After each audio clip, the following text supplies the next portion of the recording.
I saw this particular story pop up earlier in the week. OpenAI CEO Sam Altman seeking as much as $7 trillion. I'll do it in my best Austin Powers voice. $7 trillion for new AI chip projects. So basically, making sure there's enough investment in generating a whole bunch of new chips to power the the upcoming AI revolution, etc.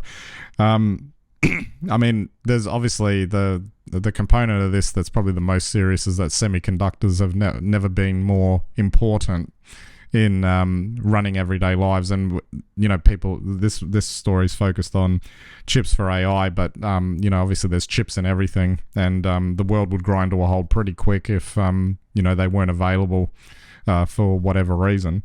But this sort of focus on AI and him I don't know whether that's like a some sort of headline grabbing marketing push to try and stress the importance of AI development. Obviously there's already a lot of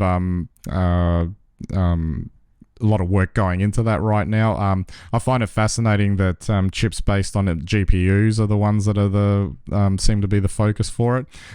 So like a company like Nvidia that does a lot of graphics cards and that are actually finding themselves in the forefront of AI chip generation at the moment.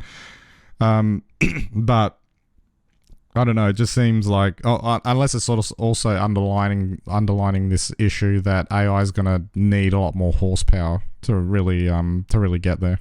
Yeah, look, at a fundamental level, I don't disagree with anything that he's said. We probably do need a new chip industry.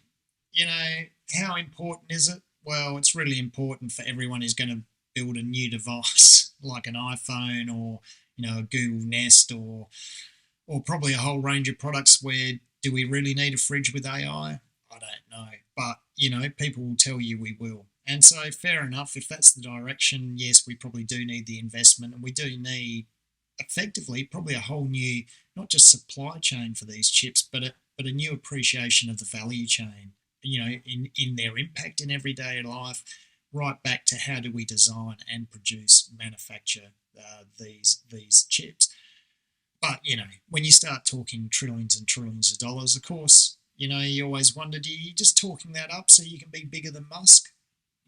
I don't know why that level of money would be required unless you're saying that the future value of the industry would run into trillions, which of course it will, especially with the way inflation's been going. Well, I was about to say that I knew inflation was bad, but jeez,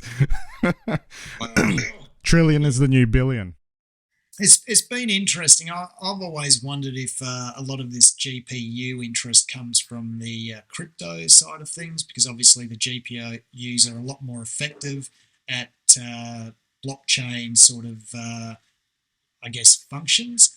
And that's been realised when, a lot of people went into mining over the last 10 years. And I wouldn't think that necessarily, it's new architecture, sure, and there's probably new materials and new ways of building these AI-oriented chips, but I wouldn't think it was fundamentally different. It's not as fundamentally different, say, as quantum computing. So, sure, it's probably a big swap, and maybe that's, really puts the heat on chip producers like Intel to refocus their efforts. But outside of that, I don't see it as a huge change. It may be a fundamental usage or end use change in the way we use chips, given now that I can't believe that even a modest chip wouldn't power 99% of most people's, desktop needs. So, sure. But yeah, I'm not. I always wonder, when there's an opportunity to put a bit of marketing in and a bit of hype, and when you are the flavour of the month, year, maybe even the next decade, then, of course you push all your chips in and try to win big. To pardon the pun.